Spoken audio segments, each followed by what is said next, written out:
Player 2 has joined the game.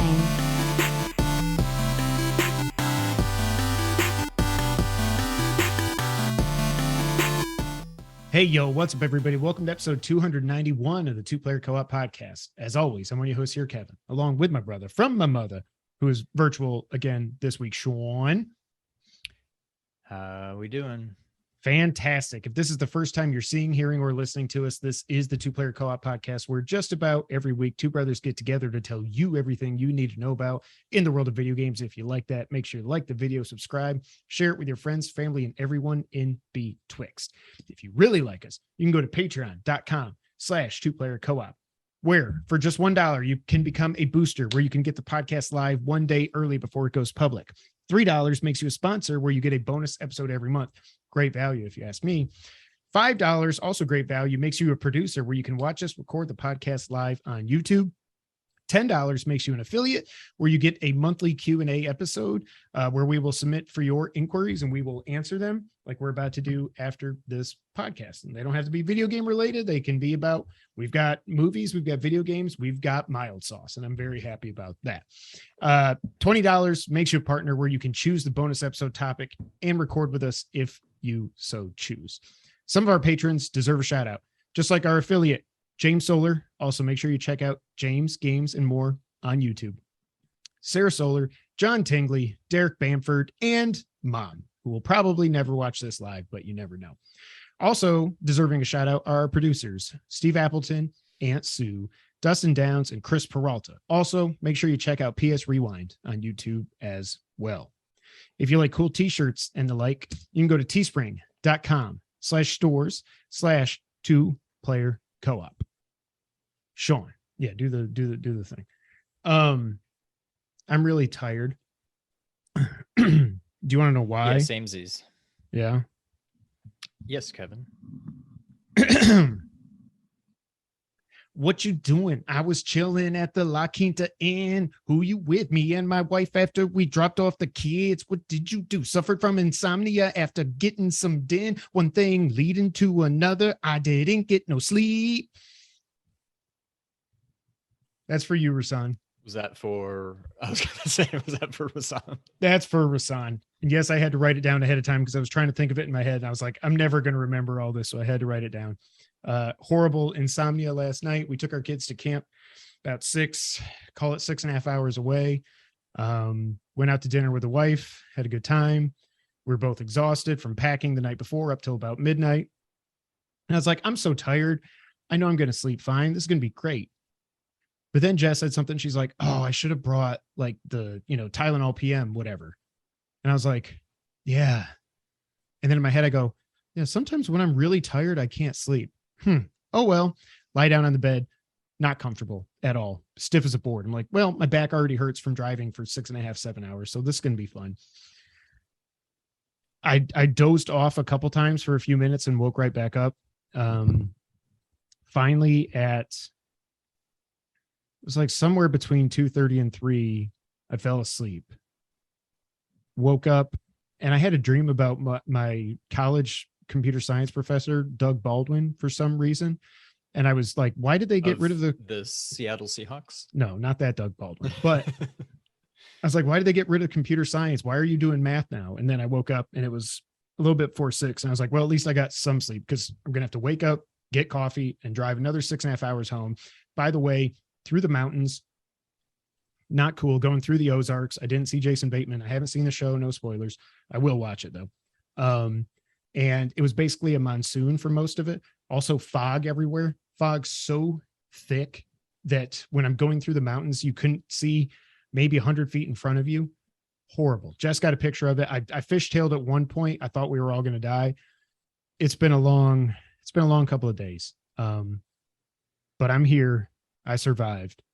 And then I got to do it all again Thursday and come back on Friday. So it's a lot, but we've seen some pictures so far. The kids look like they're having fun, and that's good. So Sean, why are you so tired? What are you doing? You what? What are you going to tell me? Hey, Kira. Because I left it there. Just give it to me. Go back to bed. Sorry. Why are you tired, Sean? I am tired because I have been single dad duty for 9 days now, with about 6 more as far as I can tell. It's a lot. I don't know how people can be like, if there's any single parents watching this, God bless you. I don't know how Shout you do out. it. Yeah. I can barely do it knowing that there's an end coming pretty soon. Like, I couldn't imagine if that was just like my life. No. Like, I don't know how people do it, but yeah, I got about another week of that. Plus, not to mention, it's like the perfect storm, and even more perfect storm now with all the home stuff. Perfect storm of work stuff where I've got like all this stuff that I've been working on is all coming due basically last week and this week. And so I can't even like take time off from work to just kind of relax. It's a lot. Yeah. But that is why we have coffee. That is why Also, we have I coffee. bought a while ago this nice Ember mug. Okay. Oh, They're not cheap, but it has, I mean, I pretty much use it every day. wait, is that the one you plug in? It's got like a little, so you can see on the bottom. Yeah, I there's a see like a little wireless Yeah. charging thing. Okay. Exactly. Yeah. So there's a little coaster looking thing that you just set it on to charge. So it just stays there. But yeah, it keeps the drinks nice and warm. It was like $100 or something, but I Wow. love it. I mean, I use it literally every day. So Yeah. Is it and dishwasher I'm like safe? the kind of person, it's not dishwasher safe, but it's, I mean, you don't need to like take super careful care of it when you're washing it. Like, you can't submerge it, but like it's fine to like run it under the water and stuff. So Right. you don't need to be crazy when you're washing it. But yeah, it's not dishwasher safe. Again, I say, and it'll make sense when you finally freaking do it, go watch Curb. Season 10 specifically. Is there something about dishwasher safe? No, there's a subplot about Larry David and coffee mugs that charge and stay hot. Let me guess, he doesn't like them. Oh no, he loves it. It's his idea. Oh, really? Oh, Yeah. okay. I won't spoil why he does it, but he loves it. But yeah, I highly recommend them. It's because I'm somebody, I like to just like savor my coffee. And I've Yeah. been on like, I kind of just treat coffee. I mean, I do have it in the morning sometimes, but I also just usually have it after dinner. Like, I treat it almost like my dessert, but then I also want coffee. So it's just like, instead of having coffee in the morning, sometimes I just have it at night when I want, dessert after dinner. But I like to just savor it, and I don't want to just chug it. So this keeps it at a nice drinkable temperature for like hours if I wanted it to. Yeah. So yeah, I love it. John in the chat is right. Cold coffee is still coffee. However, what's not coffee is room temperature coffee. Yes. Hot coffee, great. Cold coffee, also great. Room temperature coffee, not so good. Yeah. 70-degree coffee. No, thank you. I need 35 or 125, whatever it is. Sean, any other witty banter before we get into everything else? Oh, did you want to talk SummerSlam? Oh, not really. I mean, Okay, I watched that's it. From Brock- what I've seen Brock had a online, tractor, people seem to like it. I thought it was fine. It didn't seem, other than like the over the top stuff with Brock and his tractor, it did not feel like SummerSlam to me. It felt like Extreme Rules, or like, it just felt like another pay-per-view. It didn't, I don't know. I saw Becky It was turn face. Becky apparently turned face. Bailey came back. Now she's got her own little stable. Edge came back, so I guess that's cool. He's back He cut to his being hair. face. He cut his hair. Supposedly he's the rated R superstar again. I don't know how people could tell that from I don't watching know. last They night, but started this whole Judgment Day thing and then moved away from it, at least with Edge, like real quick. I think they're like, this is stupid. I don't know how much time he yes, has it left. was Let's stupid. at least make it so that the fans like him. So I still can't believe he didn't win the title at WrestleMania last year, him or D-Bry. That was last year, right? That was 21. Yeah, because 20 was when McIntyre won it. Yeah. Right. Yeah. But yeah, I don't know. It was fine. Not a single title changed hands, which was kind of odd. I think it said it was the first surprised time. me, but it might have been the first SummerSlam ever, is what I read. That nothing changed hands. I really? can't remember though. Yeah. I don't know. It was fine. Yeah. All right. Well, Sean, what have you been playing this week? I know you got a platinum. I did get a platinum, and I think that's all I've played. That's all I've really had a chance to play this week because life. But I did play Stray for approximately an hour and 38 minutes and got the platinum. All I had left to do was the 2-hour speed run. I would not want to do it without a guide, but with a guide, it's very doable. It's not bad at all. I think I died twice, but I mean, it's not like there's so many checkpoints that even though I died, I probably only lost. Yeah, I probably lost like 20 seconds each time, so it's not a big deal. Oh, so you didn't even have to restart the checkpoint? No. That's only if you're trying to do the ones where you don't get grabbed or exactly. seen. Yeah, because I had already done all the other stuff. So it was fine. I think it's one of those games where I know we kind of did our review last. I mean, you haven't even really beaten it yet, but I feel like the fact that I'm glad to get the kind of reveals my true thoughts. I liked it, but I'm totally fine with being done with it. I've already deleted it. Like, it's gone. It's done. It was fine. I liked it. Yeah, I don't know. There's not a whole lot else to say. I mean, we covered it a lot last week, but I do think it's worth getting the platinum. It's a good. I certainly wouldn't say it's a cheap platinum. You definitely have to work for it, but it's a very gettable platinum. I think it took me only about 7 hours total. I think my first playthrough was like about 5.5 hours, where I was doing everything but the speed run, and then my speed run was about an hour and a half. So yeah, 7 hours, round up, maybe 7.5 total. So it's a very doable platinum. So I was at, I only played it a little bit because this week it was getting everybody ready for camp and just work and everything was crazy. John sometimes gets busy at work, brews coffee at 9 a.m., drinks it at 1 or later. I can't do it. Not a whole mug. But like, if there's a little bit, I was going to say, like, in a coffee mug, or is this in some kind of like carafe, insulated travel mug kind of thing? Or it's like, I mean, that's 4 hours. That's got to be room temperature by like hour 2. Not even. But yeah, so I only played it. I didn't really play anything this week. I played a little bit of Stray today once we got home. But all I did, the thing that I was complaining about last week, the obtuseness and having to go to get what you got to do to get the detergent. What I didn't realize was the thing that I already did, since I meowed at the guy and had him drop the paint. All I had to do was go down and walk in.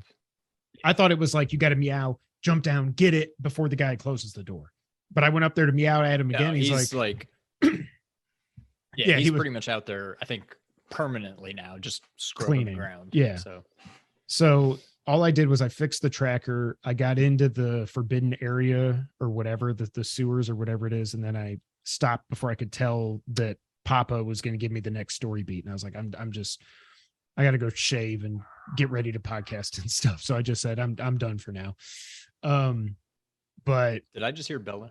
That's Bella. Yeah. All right. So she does come through when she barks. I don't know if I could ever really tell, but I heard her there. Well, and that's Barkley now too. But God, I hate these dogs sometimes. I love these dogs is what I mean to say. Can I go back? Here's what I'm saying. So I've got like 6 or 7 of the 8 sheet music things.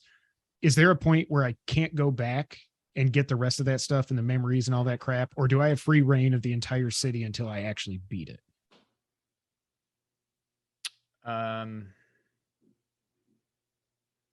I want to say you're in that part of the city. Oh, and then you.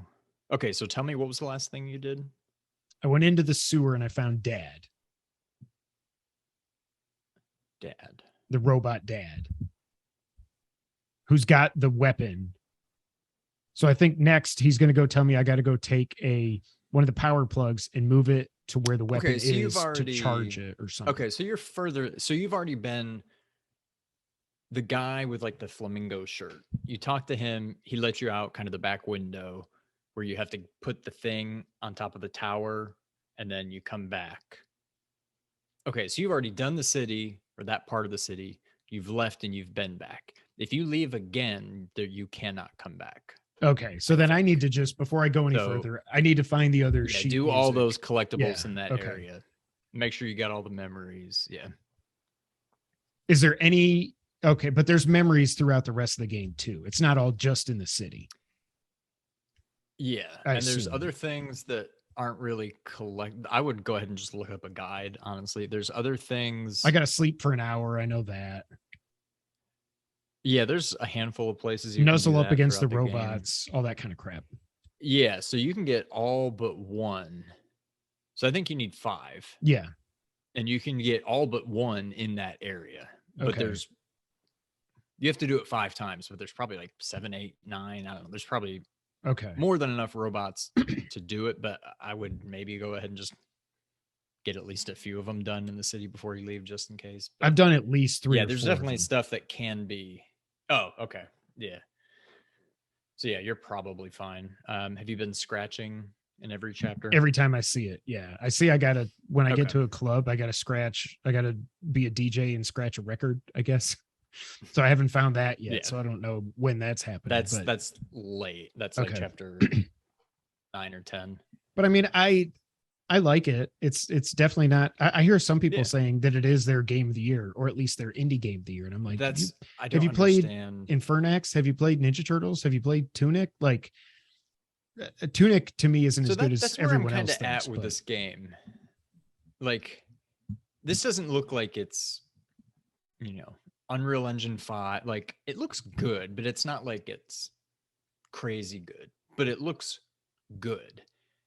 And I feel like the game honestly probably looks better than it needs to for what it is. Like, you can tell the team put a lot of time and effort into this game, but I think the game itself isn't really all that impressive and fun. It's just kind of it's like one step above a walking simulator. But there's actually some danger in the game. Like, you can die. You usually can't die in walking simulators and stuff, but I still stand by. I would be upset if I paid $30 for this game. I think it's a kind of fun game, cool story. You get to play as a cat. That's cool, whatever. But like, I feel like this could have been done in like a different art style, or just like I don't know. They didn't have to go so overboard trying to make it look as pretty as it does, because I feel like it was just a lot. I don't know. It just seems like I don't know. I'm torn on this game. Like, I like it, but I don't know. They probably could have made it a lot cheaper and a lot quicker, and it wouldn't have really lost anything. But that's just my thoughts. I heard 2 things I liked. I think it was on Game Scoop today when I was listening on the drive back. Is Kira awake? She's out in the hall and crying. Hang on. Keep going. I'm listening. I heard 2 things I heard was that it's kind of like a AAA indie game, which I agree with, mostly on the visual side of things. But then somebody else, this is going to be so funny when people watch this.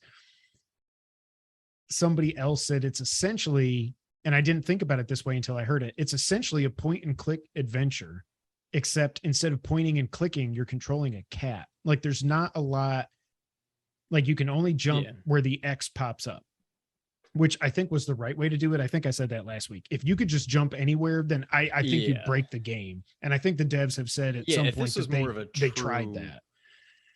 Yeah, if it was more of a true platformer and you had to jump on these little narrow beams, there's no pipes and this and that, like, that would drive me. I'm glad it is kind of guided or assisted, whatever you want to call it. But yeah, that was definitely the right choice. but I think it's like an 84 on Metacritic, which I think is a little high. I would if we got codes for this and did a review, I'd probably say it's just 7. one of those things where people are like, oh my God, you have to play as a cat. Yeah, that's so cool. Yes, queen, like a cat. Woo, cats are cool. Like, I think it's just one of those things. And it's like, okay, we get it. Like, yeah, I like cats too, but come on, guys. That's what somebody else said. I think it was also GameScoop. They're like, I think you only really love this game if you're a cat person. Like, if you're a dog person or you just are indifferent on cats, you're probably like, this is fine. It's the whole point is just playing as a cat. And I know that's been done in other games before, but it's never been done like this. Like Rockin' Cats on the NES, one of your favorite rentals of all time. But one of the best games of all time. Yeah, definitely. John Tingley in the chat. The more I hear about Stray, the less I want to play it. I get it. And I think if you've already got PS Plus, and if you've got this game available already to play for free, check it out. But I would not say it's worth $30 buying it, and I would not say it's worth upgrading your PS Plus just to be able to play it. Like if you've got it already available, go for it. Yeah, exactly. Yeah. Not a bad game for sure, but it's definitely not a game of the year contender. I think it'll be in my top 10 for this year because I probably haven't even played 10 games, but it'll be near the bottom, I would guess. Like, I would put it behind Tunic. I'd put it behind Super Perils.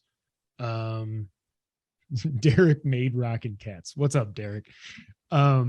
It's good. It's fine. I am glad I played it. I'll say that. I'm glad I played it, but if I would have just spent $30 for a one-time purchase, I would have been like, I don't know. But now that I've got PS Plus Extra or whatever the level 2 is, I've got other games available and stuff. So it's fine. And I did want to play it. So I'm happy I played it. Yeah.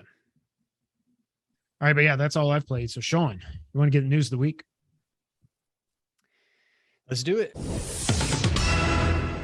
We got some leaks on good old Grand Theft Auto 6. This comes from IGN. Grand Theft Auto 6 will reportedly feature a female playable character in its campaign for the first time. Rockstar apparently plans to launch the game with a single city, but add more locations over time through updates. As part of a report on Rockstar by Bloomberg, sources close to the studio discussed the new female character who will be a Latina.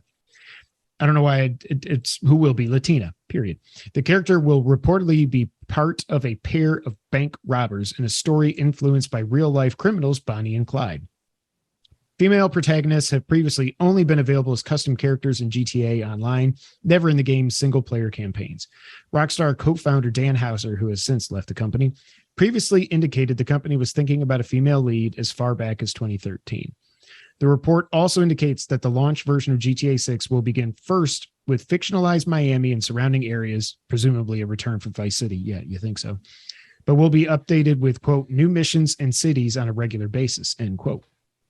That launch version apparently, they're saying apparently a lot in here, apparently already includes more interior locations than any GTA game previously. Per the report, the game is codenamed Project Americas due to its original plan to include huge territories based on North and South America, a plan that was scrapped in part to reduce crunch for employees. Sources say that developers on the game are skeptical about predictions for a launch somewhere between April 23 and March 24 due to multiple changes on the team and bottlenecks in production. Some developers are even said to have quit due to a lack of progress on the game recently. Developers on the team reportedly expect the game to be at least 2 years away and say no firm release date has been set internally. However, much of the report also focuses on progressive changes at Rockstar in recent years, including a more inclusive office culture, a focus on reducing crunch, a removal of abusive managers, conversion of contractors into full-time employees, and a restructure to improve working conditions. Morale is said to be higher at the company as a result, and one source at Rockstar was a, quote, boys club transformed into a real company, end quote. The report also points to a more progressive mindset at the company in narrative terms, too. Bloomberg says that a mode called Cops and Crooks was shelved before release following the 2020 police killing of George Floyd and has not been considered for release since. The company is also focusing on making fewer jokes in GTA that, quote, punch down at marginalized groups. After years of rumors, GTA 6 was finally confirmed this year, but more official news will apparently only be released when Rockstar is ready. So GTA 6, we finally got some details. I think, of course, this is just rumors and reports, but it sounds all pretty plausible to me. The big thing, playable Latina female is one of two protagonists as like a Bonnie and Clyde kind of a thing. It will be set in Vice City. It's going to evolve over time, adding other cities and missions to the map. It does have a very large map with more interior locations, something Sean and I have been saying ever since we started talking about next gen, now current gen, of what we want to do with this power. We don't just want prettier graphics. We want, well, what we said is to be able to go into every building in GTA. That's probably not possible, but more interior locations is good. And then it's scheduled for fiscal year release in 2024. I guess some people are mad about playable female character. I don't really care. Like I like Horizon, but I like Tomb Raider. I don't see why it's such a big deal.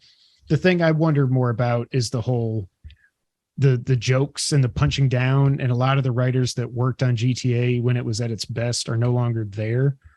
I know it's 2022 and everybody's got to be conscious of everything, but I also think GTA is more about punching up and satirizing America than it is exactly marginalized groups. So I don't know, but what do you think of GTA 6 as we know it so far, Sean? I'm totally okay with playable female character. I like the idea of the whole Bonnie and Clyde thing. I think I dig it. I think that's going to be cool. I'm a little worried, and I'm sure they'll do it. I'm sure it'll be fine, but I just find it hard to believe that Vice City is that much fun. Like, I feel like you've got all of the, especially if you're not doing it in the 80s, which whatever, but like you've got all of the environment and whatever of Vice City already in GTA 5. Like, you've got the downtown big buildings and stuff. You've got all the beach areas, whatever. But there ain't no like mountains and stuff in Miami. I feel like you just look. I feel like San Andreas, whatever it's called, Los Santos is like such a perfect setting that I don't know. Now, obviously, it's not Miami. It's Vice City, we assume. So they can take some liberties on what the geography is like there and stuff. But I just feel like it just seems like it's going to be a subset of what we have in Los Santos. And I just don't know that it's, I don't know. That aside, I'm a little worried. Obviously, yeah, there's some stuff in 2022, or probably even more stuff in 23, 24, whatever, that you can't really do anymore that you could get away with back in 2015. When did 5 come out? 2013. 2013. So yeah, I mean, a lot can happen in 10 years. So I get it, but I hope that this game still feels like GTA, and I'm reasonably sure that it will, but I don't know. Like, if all the like cursing and stuff is gone, and like, I don't know, I could just see them taking this really to the limit, and I don't think they would ever do that. I just want it to still feel like Grand Theft Auto. If it GTA does, then I don't care. GTA has to be GTA, otherwise it's not GTA. Right. And in the chat, I don't care about playing as a female until a company comes out and makes some claim about diversity and inclusion. Then I lose all interest because I know their inclusion was not genuine. Exactly. Yeah. If you've got a story for a Bonnie and Clyde story, hell yeah, let's do it. I'm all in on it. Also, I'm not surprised that it's going to be dual protagonists, because after they nailed it, in my opinion, in GTA 5 with the switching of characters, I don't know how you go back to just one protagonist now. I really don't. Now, if you want one protagonist, you've got it. You've got GTA Online.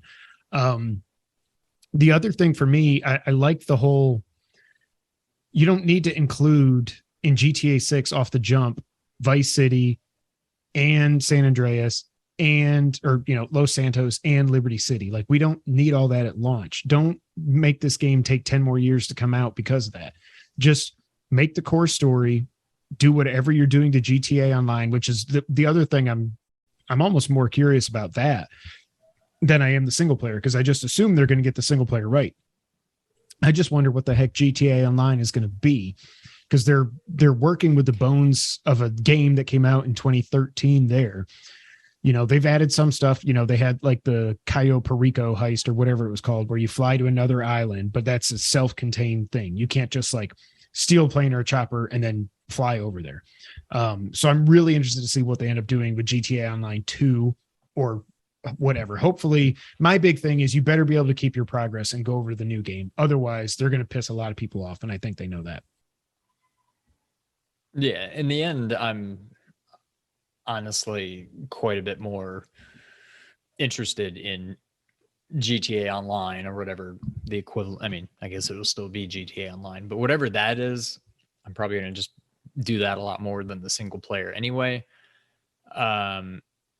One thing I heard, and I think it was strictly a rumor, but everything is at this point, was what they might do, which would definitely alleviate my concerns, is if you could, there's Miami basically, so Vice City, but then also like a South America, whether it's like Colombia or whatever, like a whole new area that you can get to. And you probably can't just fly there or take a boat there. It's probably just like hey, take me there now, and then you're there. Right. But like that would give you a little bit more variety and stuff in terms of geography to play with, and some more mountains and stuff like that, which I think could be cool. But that may not be in the plans at all. I'm sure it was probably completely just a rumor, but I do think something like that could be cool.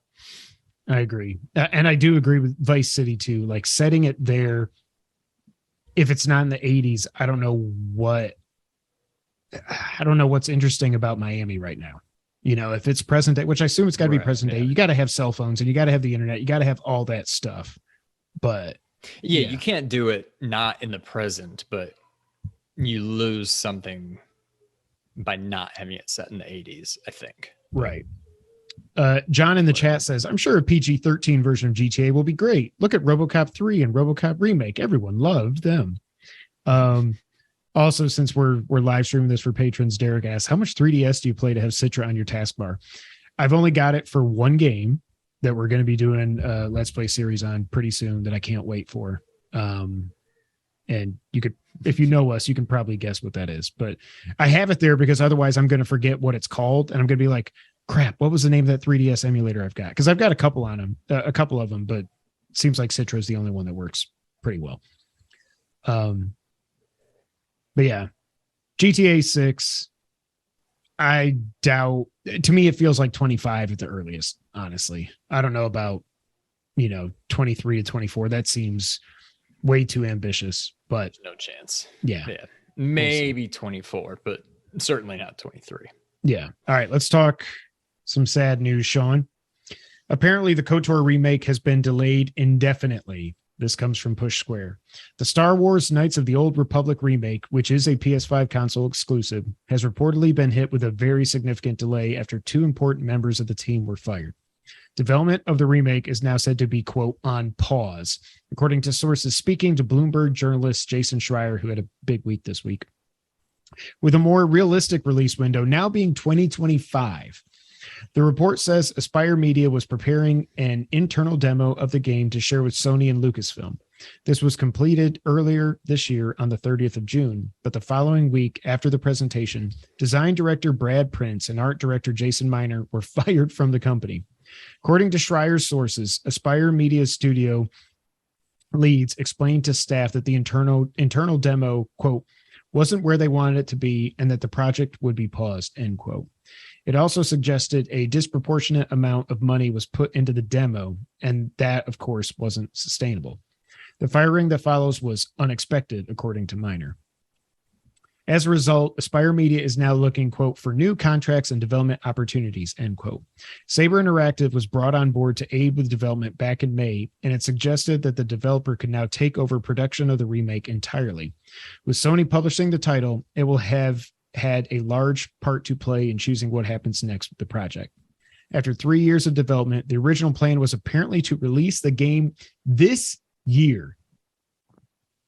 The remake of the 2003 RPG hasn't been since its initial that's a mistype. Hasn't been seen since its initial announcement during the 2021 PlayStation showcase, which simply featured, I don't know how to say his name. Is it Revan?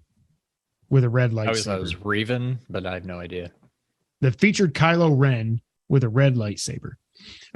Embracer bosses claimed we would see more from Star Wars Knights of the Old Republic remake, quote, in the next several months during a Q4 earnings report back in May. We imagine this wasn't the news they had in mind.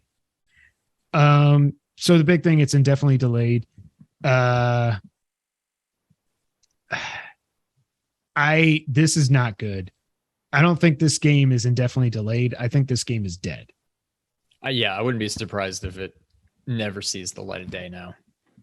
And that sucks because I was really looking forward to it. But like, I don't know. I don't know why we can't just get a Star Wars game that doesn't go through all this crap. Like, it's just cursed or something. Like, Star Wars games should be the biggest slam dunk of all time. Like, it lends itself well to the video game world. You've got all these characters and stories and stuff already out there. This is a freaking remake of a game that's already taken advantage of that and just is awesome in its own right. All you're doing is remaking it, and it's just like, I don't know. It's so annoying. Like, I'm to the point now where I just can't get excited about any Star Wars games anymore because I just never. It's like I never fully believed that they're ever even going to happen. Yeah, I don't know. This sucks.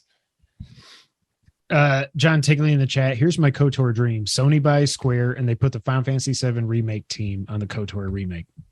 Yes, 100%. My thing is, I remember when this was announced, people were at first like, "Oh my God, they're doing it. They're remaking KOTOR." But then we find out, or even after we knew right then, whatever it was, that it was Aspyr that was doing the remake. People were like, I mean, that's weird because apparently all Aspyr has really done in the past mostly is just being a porting studio. They used to port PC games over to Mac, and I think they ported games to mobile as well.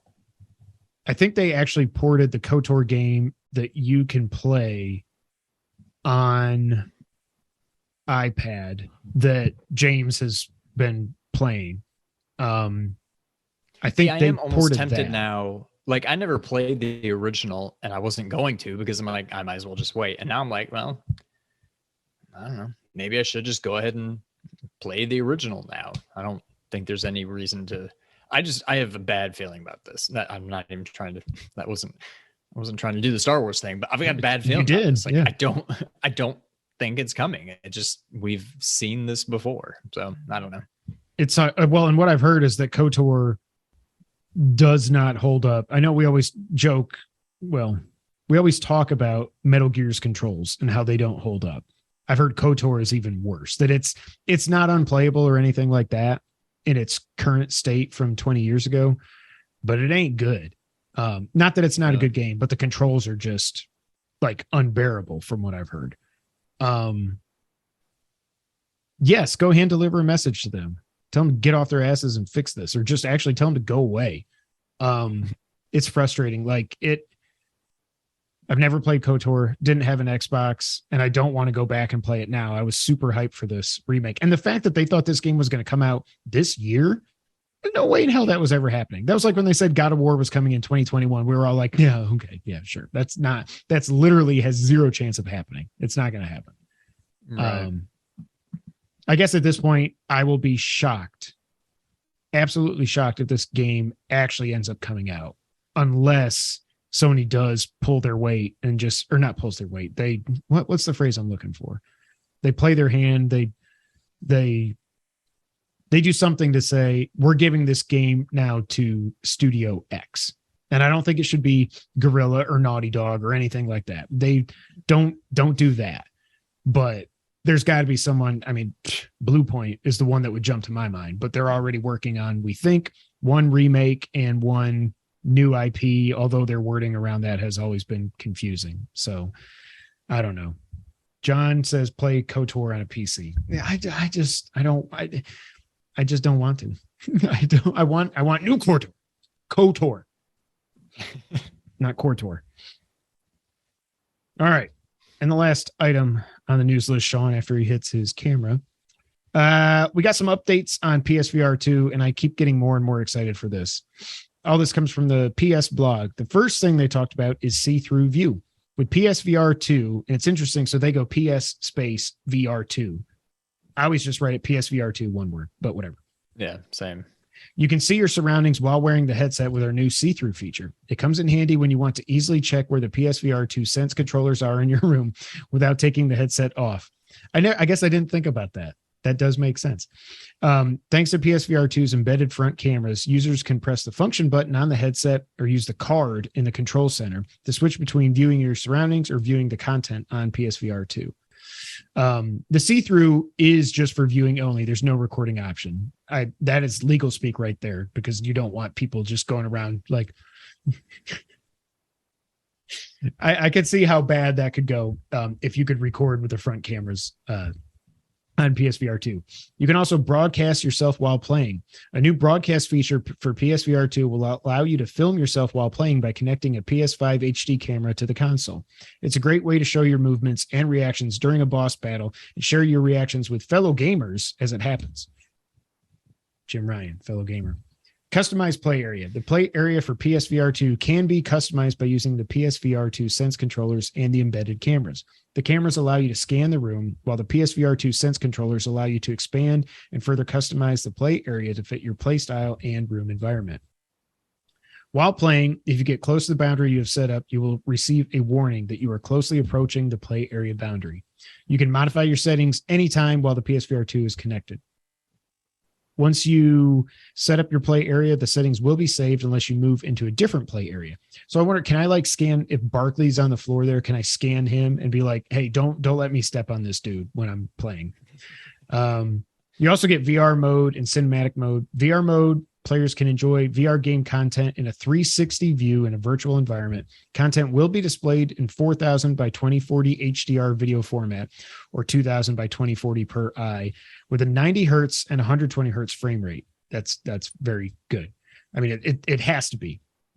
In cinematic mode, players can view the PS5 system and UI and all non-VR game and media content on a virtual cinema screen. Content will be displayed in a 1920 by 1080 HDR format with 24/60 hertz and also 120 hertz frame rate. And then they say here to end it, we'll share more information soon, including launch date and additional games coming, including launch date. You mean the launch date and additional games coming to the platform. A lot of people are saying none of this is really new. I think you can do some of this with the Quest 2. But if all you've had is PSVR 2, it's new and it's needed and it's good, PSVR. I think. Sorry, PSVR. It's good, and it's just reading this blog post and seeing how like the room scanning works and all that. I was like, this just seems freaking cool.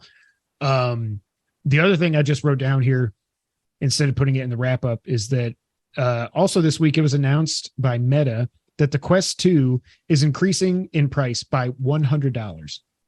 Whether you get what exactly? It's like, by the way, Sony announced don't these things usually get cheaper? Why exactly are they getting more expensive? Can you imagine if Sony was like, the PS5 is now 600 instead of 500, and the digital edition is now 500 instead of 400?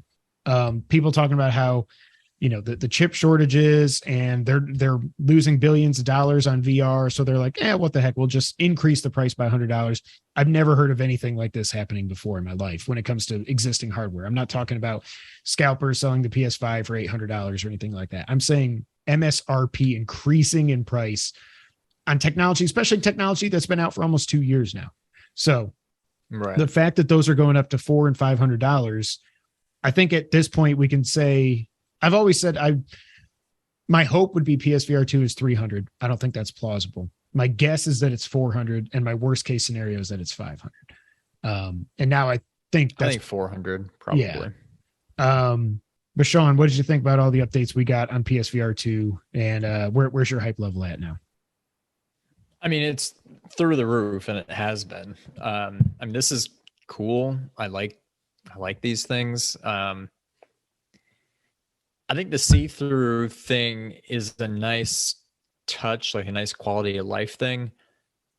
But I wonder if, probably not for any kind of like AAA games, but I feel like they could also do some cool like AR stuff. And like, if you've got, I don't know, like I feel like if you can see your surroundings through the thing, I don't know, I think there's a lot of cool like augmented reality stuff they could implement with that too. Or even, I wonder if there's a way you could, because it's all virtual. I'm just wondering if there's like, you can see your surroundings, but then you're playing a game, but the game is almost like picture in picture. Like you still see your surroundings, but I don't know. I mean, the sky's the limit with this thing. I can't wait for it. And this sound like, I love my PS5. I have no, like, I love it.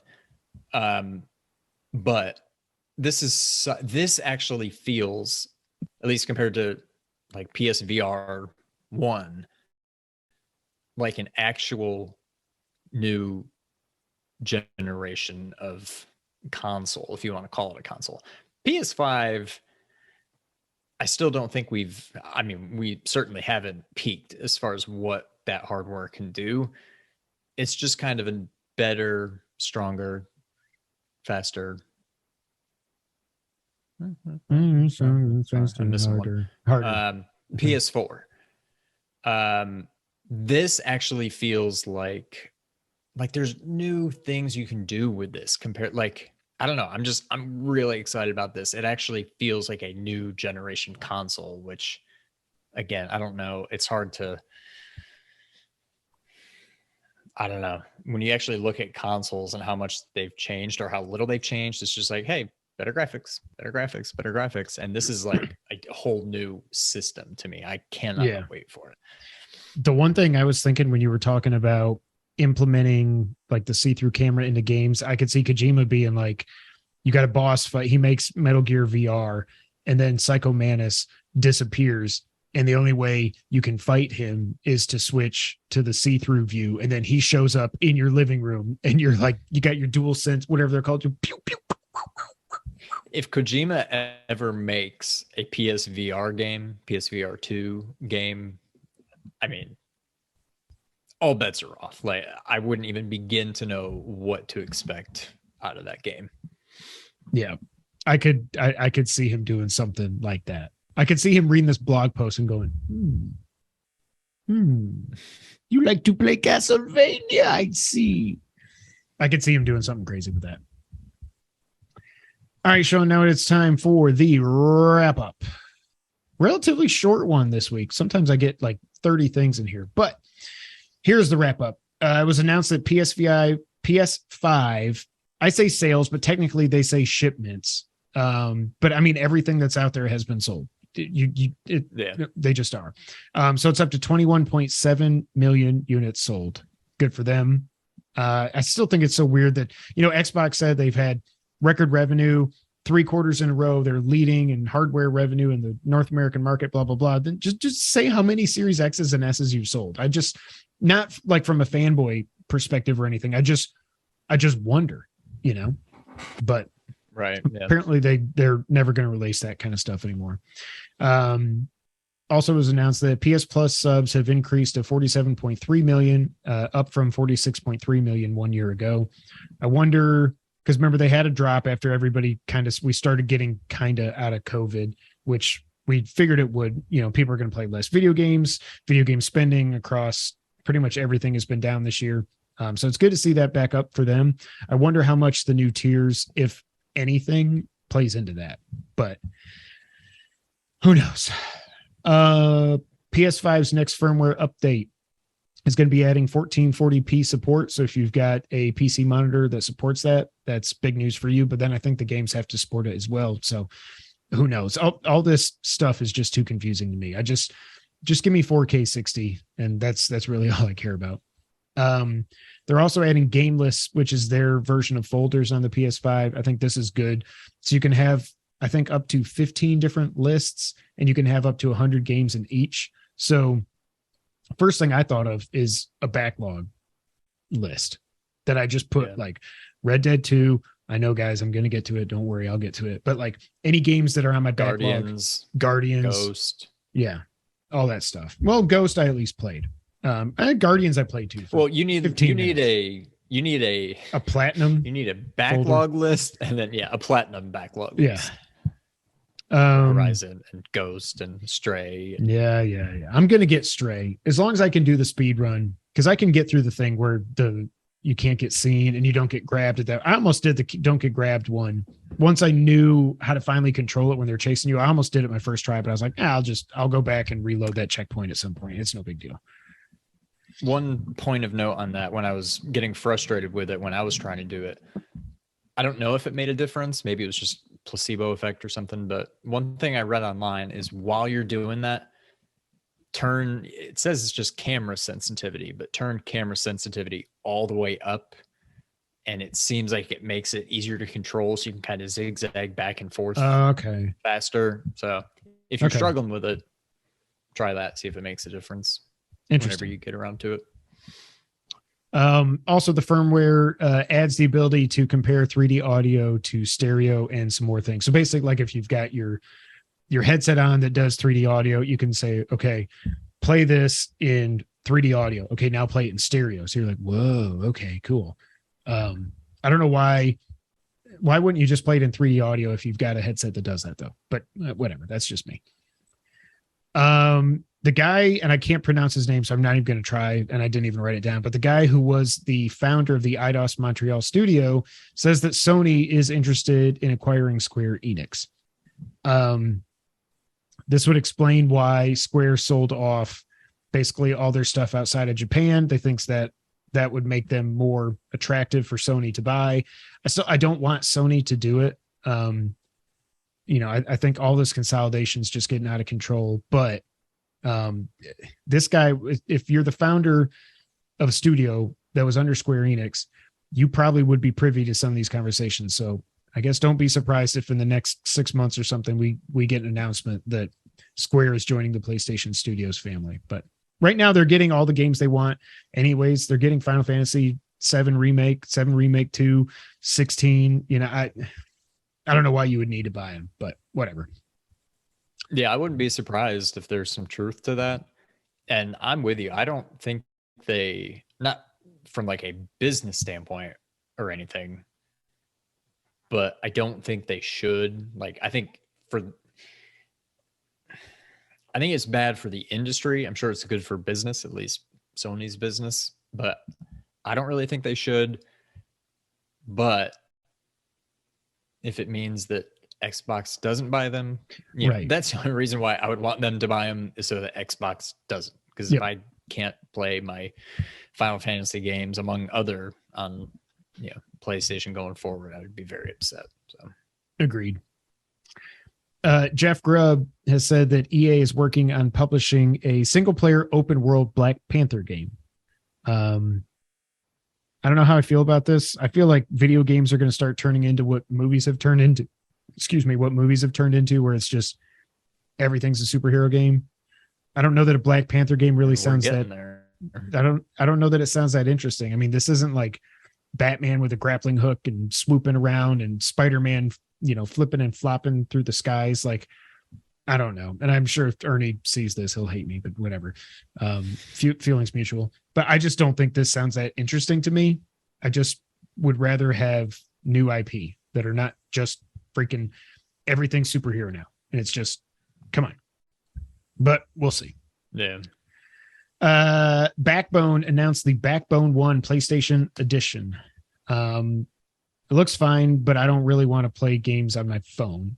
The one thing I did see was interesting was it has offset sticks. Now it's not a official PlayStation controller. It's a Backbone one that you can play PlayStation games on your phone. But the offset stick thing, I was like, wow, that's weird. But it doesn't do anything for me. The Last of Us Part 1 will be reportedly releasing on PC, quote, very soon after the PS5 release. I think that makes sense with a game like this. That's just a remake. It's not a brand. It's not God of War Ragnarok. You're not going to want to put that out on PC a couple months after it hits PlayStation. If it's a brand new game like that, I don't think you'd want to do it. But I think Last of Us Part 1 makes sense on PC pretty soon after PS5. And that could mean anything. That could mean a month, 6 months, a year. I mean, who knows what very soon means to them. Yep. The Xbox series is getting a update that I think is in beta testing now, or inside, or whatever they call it. I forget. That will boot up the consoles 5 seconds faster. So that's cool. Tactics Ogre Reborn has been leaked from the PlayStation Store. Apparently it's out November 11th, and it's got lots of improvements. I'm pretty sure that's another game that was on that NVIDIA leak. So it just keeps showing that everything on that leak was real. And it's just mind blowing. But it's a tactics based RPG that a lot of people really love from back in the day. It's not for me, but do you care anything, Sean? I don't know anything about it, but I've never really been able to get into tactics games. So yeah. Nah. Goat Simulator 3, not 2, is officially out November 17th. I still think it's hilarious that they called it 3 when it's the second one. Just like how back in the day, Kojima wanted to call Metal Gear Solid 2 Metal Gear Solid 3, just to mess with people and to feed into everything that game was going to be about. Outer Wilds is getting a release on PS5 and Xbox Series. What Remains of Edith Finch, great game. If you have not played it and you like walking simulators, please play this game. It has now been upgraded for PS5 and the Xbox Series. That's kind of one of those that I might want to go back and play again because it's just been so long. I don't know that I can go through the bathtub again, but I really, really liked that game when I played it. And somebody was saying that like the ending of that is so freaking good that even if you don't like walking simulators, you should play it. And honestly, I can't even remember how it ends. Don't tell me. But I remember, don't remember either. Yeah, I remember more some of the individual stories that you play through, but not how it actually ties together. I remember there's like a meat there's like the fish plant or something. The bathtub, the swing. Mm-hmm. Like I remember bits and pieces of the little,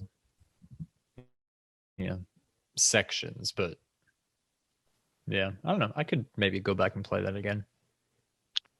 Lord of the Rings Gollum has been delayed, and all they said was a few months from their original release on September 1st. Okay. I think it's for polishing and stuff, but I don't have much of high hopes for that game either way. So I don't know. I'm glad we didn't pick it in the fantasy draft that we did. And we got Games with Gold for August. Xbox is giving away Calico, Scourgebringer, good game, Saints Row 2, and Monaco. But Monaco had a much longer title than that, and I didn't know what it was, so I just didn't even write it down. PS Plus for August leaked early, as it always does, and it was once again confirmed to be Tony Hawk 1 and 2, the remakes, Yakuza Like a Dragon, and Little Nightmares. Also, it was announced that for PS Plus, the Yakuza series will be coming.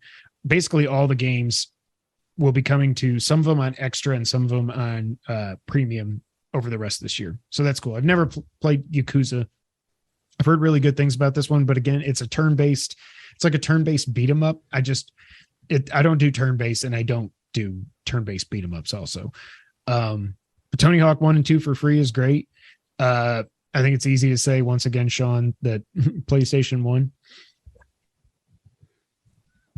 Yeah. I would be tempted to check. I've literally never played any of the Tony Hawk games.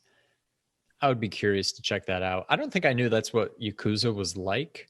I think I thought Yakuza it's only was that just another. It's only the Like a Dragon. The other games are open world beat 'em up GTA style Yakuza games. That's what I thought it was. I was like, I did not know that's what it was. But okay, if it's just that one, that makes sense. John is excited for Tactics Ogre. He finally has a game to look forward to this year. Derek just said no. That's probably Last of Us related, but I'm not sure. And then Chris is here, and he did confirm that Edith Finch has a fantastic ending. Oh, it's driving me nuts that I can't remember it. Yeah, I don't remember what it is. I remember the individual stories. I just can't remember the ending. And now I definitely don't want to go look it up because that's one of those because it's only like a few hours long, I think, right? It's like a one night playthrough, I think, if I went back to do it. I think you could do it in a night. Yeah. Yeah. Do you remember the ending of Gone Home? Yeah. Yeah. Talk about putting a game on trial. We should put that game on trial. That is the most overrated game I've ever seen in my life. But I digress. Ladies and gentlemen, that is it for episode 291 of the Two Player Co-op Podcast. Thank you all so much for being here. We will be back next week. But until that time, Sean, go ahead and take us out. Thank you for playing.